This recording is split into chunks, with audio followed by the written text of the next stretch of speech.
Stamp collecting has been around almost since the first stamp ever was issued, if not before, because there were stampless covers before there were stamps. And because stamps really relate to what was going on in that country at any particular time, people found it important to hold on to these things. This is one of the most popular hobbies in the world.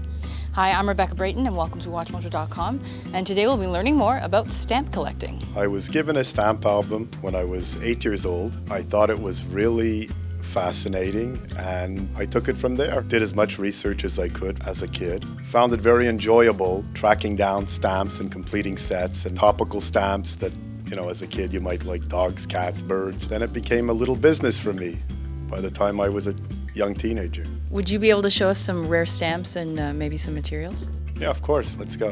What I'm showing you here are some examples of what an advanced Canadian collector might be looking for. The first item here is the first stamp that Canada issued. It's called Canada No. 1. It's a 3-penny beaver. It was issued on laid paper, which distinguishes it from the similar stamp which was issued 2 years later. Its value is roughly $3,000 in today's market. The next item is an example of Canada's second rarest stamp. It's the Canada 12 pence Victoria. It's also on laid paper. The value of the Canada No. 3 is between $50,000 and $250,000 depending on the condition. The next one is the second stamp that Canada ever issued, but it's in mint condition, which actually makes it rarer than Scott No. 3 because there's less than 10 of these in existence and probably less than 5 that have their original gum on them like this one does, near $100,000 in today's market. The next item is quite unusual. It's a $2 Queen Victoria with the center inverted. It's a revenue stamp. That's how you used to pay for, let's say, the tax on your pack of cigarettes. There used to be a label attached to it.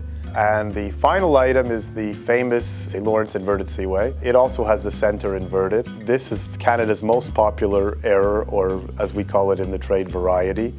What happened is the center of the stamp was printed upside down. It immediately became a very popular thing to own and became very expensive right from the get-go. This stamp sells for between $10,000 and $15,000 on the market today.